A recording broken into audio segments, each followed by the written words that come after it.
Right now, at 6, Portland's two largest health systems join forces. OHSU and Legacy have a strong history of collaboration. What's behind the merger and what it could mean for the future of healthcare. Then, firefighters make progress on a Clark County house fire that spread into a canyon. How a neighbor helped stop the blaze from getting even worse. And a frantic search for a Ridgefield mother, with clues surfacing from Clackamas County to the Columbia. Plus, our officers have been wanting these for years. It is the largest municipal police department in the country yet to adopt body cameras for police. So why aren't all Portland's officers immediately required to wear them?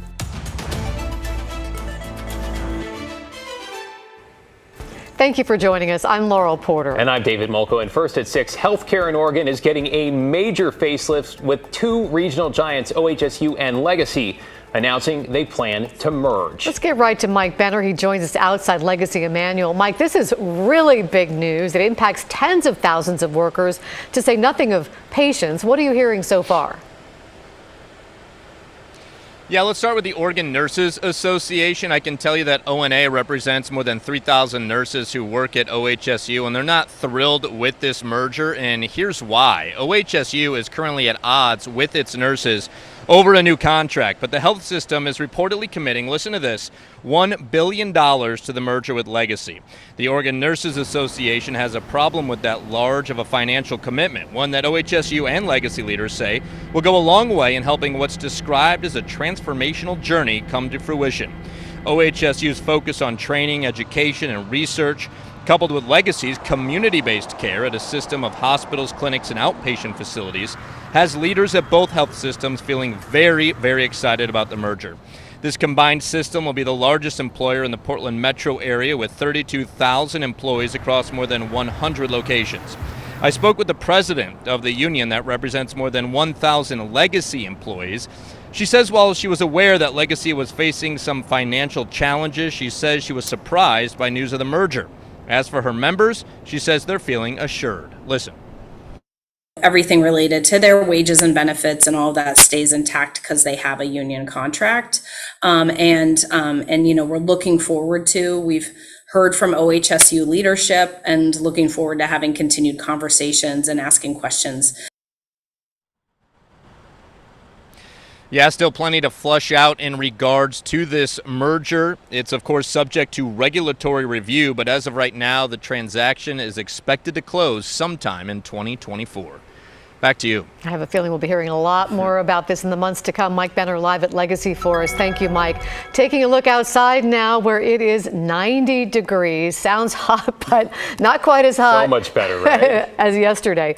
But we are learning of another potential heat-related death from this week's string of 4 days with triple-digit heat. And that makes a total of 3 deaths in Portland from suspected heat-related causes. The most recent was Wednesday, Multnomah County says, in northeast Portland. At the time, the temperature was 102. One person also died Monday in southeast, 106 at the time, and another Tuesday at a Portland hospital. Let's bring in Chief Meteorologist Matt Zaffino now. Matt, it does feel a lot better than 24 hours ago. Big time, yeah. We've cooled off. We did not hit 100 today for the first time since Saturday. So, yeah, that is a major improvement.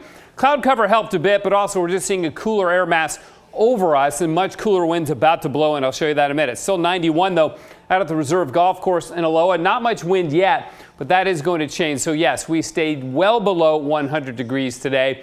Major difference. 10, 11, 12, 13 degrees cooler than 24 hours ago in Portland and Troutdale, 14 degrees cooler in Scappoose and Kelso right now. So, yes, a big difference and a very welcome change from where we have been. Okay, our high was 93 in town. The record today, 105.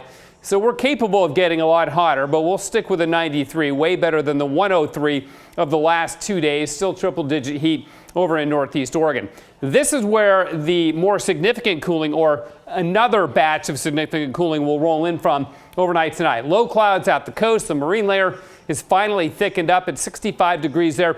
the key as to when that cooler surge comes inland is the winds. We want to see a west or even southwest wind in the valley, picking up a little bit of a west wind now at the airport, but northwest winds at Kelso, that's a good sign.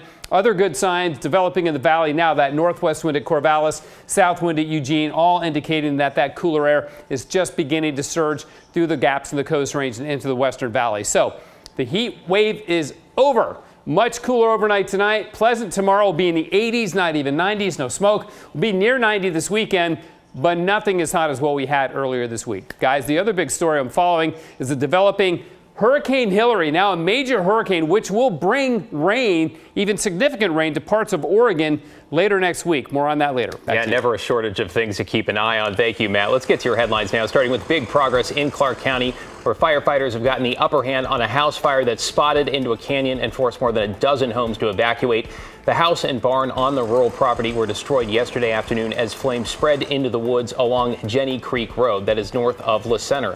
Fire officials say a quick-thinking neighbor grabbed his tractor and created a fire line along one edge and kept it from spreading further. Level 1, 2, and 3 evacuation orders, though, remain in place as crews mop up and look for hot spots.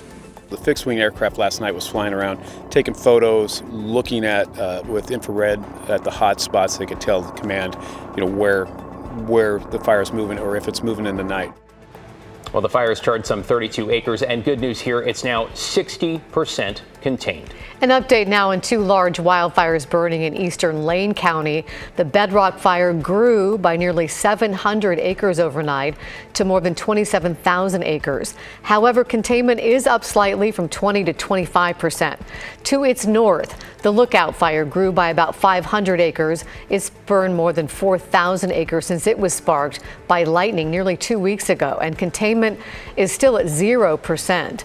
Level 3 evacuation orders remain in effect for areas north of Highway 126 between Blue River Reservoir and the McKenzie River Ranger Station.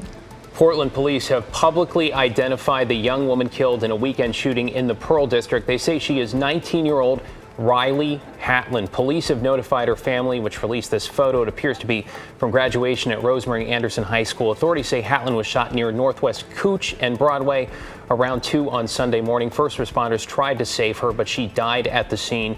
No word yet on any potential suspects. The FBI is offering a $15,000 reward for tips that lead to the arrest and conviction of the person who shot a man near a North Portland park last year. 26-year-old Adrian Perdomo was walking by Northgate Park on Geneva Avenue on the night of August 14th, 2022, when he was assaulted, then shot and killed.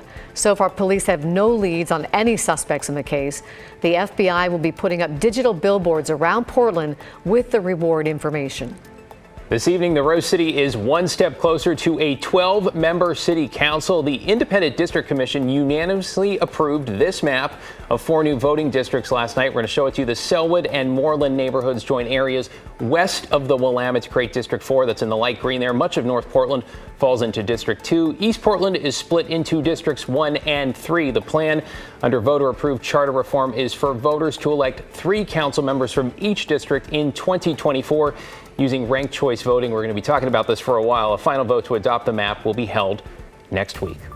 Let's get to the search for a Ridgefield mother, one that spans from the Columbia River into Clackamas County now. 33-year-old Jessica Rogers Fern left home Tuesday evening and she never returned. And now that search has taken them to Clackamas, where her car was found in a parking lot off I-205 this afternoon. Now, look closely. This is Jessica. She has brown hair and brown eyes. She's 5'4" and 110 pounds.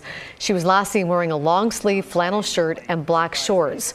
Her husband, Daniel, organized a search effort today where loved ones helped hand out flyers as well. Daniel says his wife may be suffering from a mental health crisis. She was last seen early Wednesday morning when she talked with some homeless individuals at Surprise Beach along the Columbia River in Vancouver. During conversations with people who she saw, they said she was speaking very grandiose and conversations were kind of scattered and just very confused. If you see Jessica, please call police. I know we're all hoping for her safe return. You're watching KGW News.